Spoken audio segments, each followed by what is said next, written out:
Слово для выступления предоставляется представителю правительства Исеналиеву Максат Гульчарович. Пожалуйста.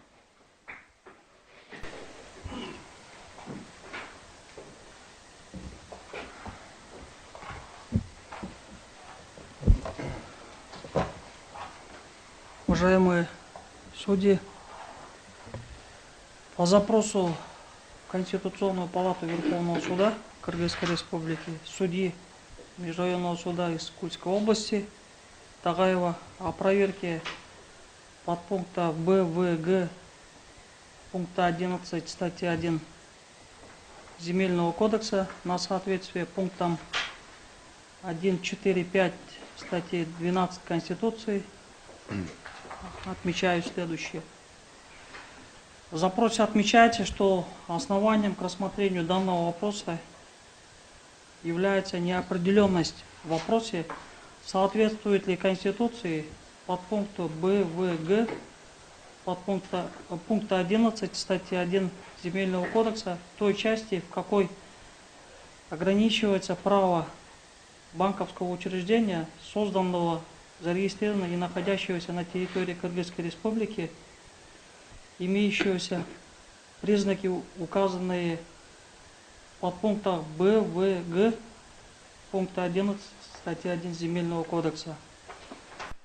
В частности, может ли считаться иностранным юридическое лицо при наличии признаков, предусмотренных подпунктами Б, В, Г пункта 11 статьи 1 Земельного кодекса, согласно которым иностранное юридическое лицо – это юридическое лицо, созданное, зарегистрированное в соответствии с законодательством иностранного государства, которое принадлежит полностью одному или более иностранным физическим и юридическим лицам, контролируется или управляется одним или более иностранным физическим или юридическим лицам посредством письменного контракта, право реализовать большинство голосующих акций, право назначать большинство членов исполнительного или наблюдательного органа, также зарегистрировано в Кыргызской Республике и имеет не менее 20% уставного капитала, принадлежащих иностранным гражданам, лицам без гражданства или юридическим лицам, упомянутым в настоящем пункте, и создано на основе международного договора или соглашения.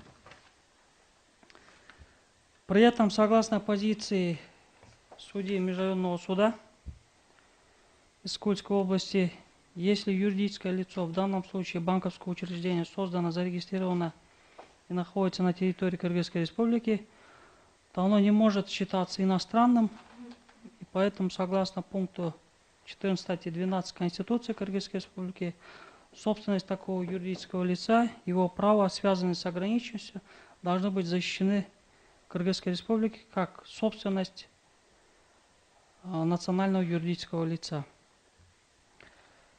Мы изучили данный вопрос, проанализировали и приходим к такому мнению. Согласно сведениям из единого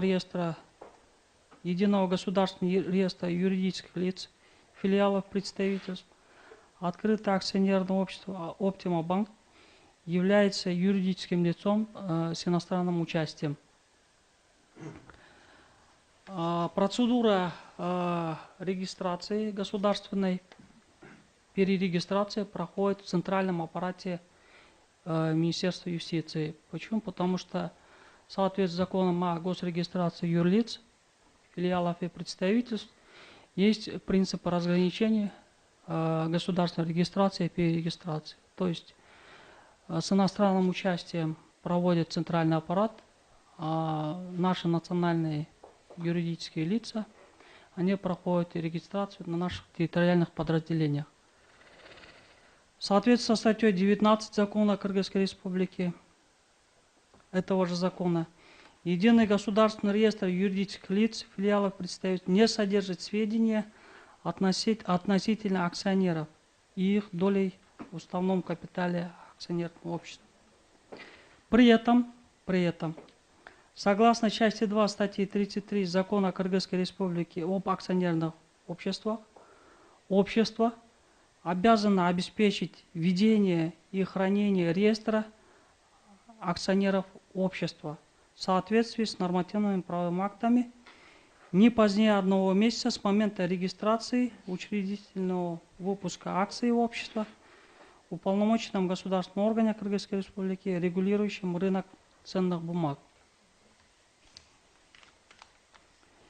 Согласно пункту 11 статьи Земельного кодекса Кыргызской Республики дается понятие иностранное юридическое лицо.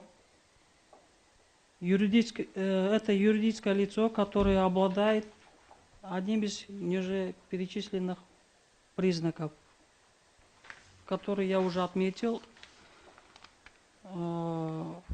Это создано и зарегистрировано в соответствии с законодательством иностранного государства, принадлежит полностью одному или более иностранным юридическим физическим лицам, контролируется или управляется одним или более иностранным физическим юридическим лицами посредством письменного контракта, право реализовать большинство голосующих акций, право назначать большинство членов исполнительного и наблюдательного органа, зарегистрировано в Кыргызской Республике и имеет не менее 20% уставного капитала, принадлежащих иностранным гражданам, лицам без гражданства, и создано на основе международных договоров и соглашения.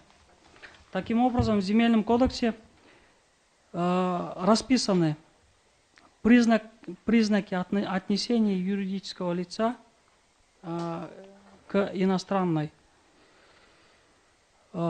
Согласно пункту 4 статьи 5 Земельного кодекса, земли сельхозназначения, переданные собственность иностранным банкам, специализированным финансово-кредитным учреждениям, при обращении взыскания на земельный участок подлежат отчуждению указанными субъектами в течение 2 лет с момента возникновения права собственности в порядке, установленном законодательством о залоге.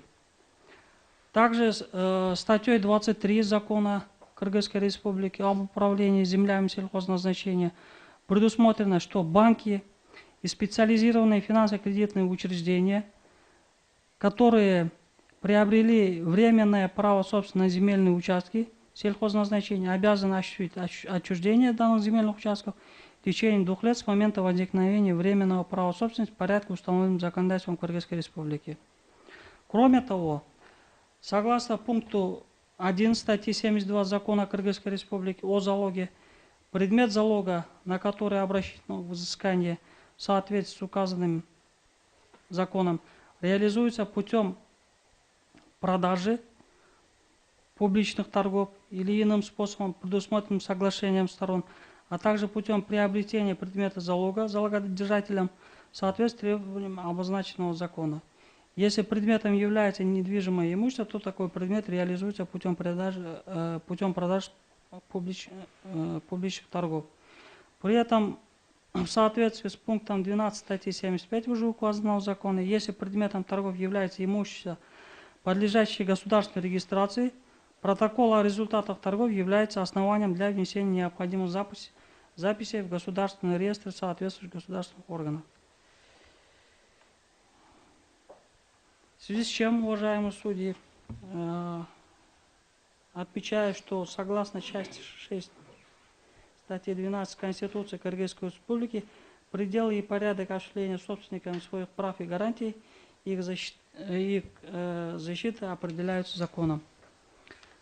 В частности, пределы осуществления права собственности установлены, как я уже отметил, пунктом 4 статьи 5 Земельного кодекса. Как указывается в запросе судьи, основание обращения в Конституционную палату Кыргызской Республики возникло в ходе судебного разбирательства по административному иску акционерного общества БТА Банк. И на наш взгляд, этот порядок можно было бы реализовать процедурами в соответствии с административным процессуальным кодексом Кыргызской Республики. И, исходя из изложенного, следует полагать, что подпункты Б, В, Г пункта 11 статьи 1 Земельного кодекса соответствуют статьям 1, 2 и частям 4, 6 статьи 12 Конституции Кыргызской Республики. Мгм. Спасибо.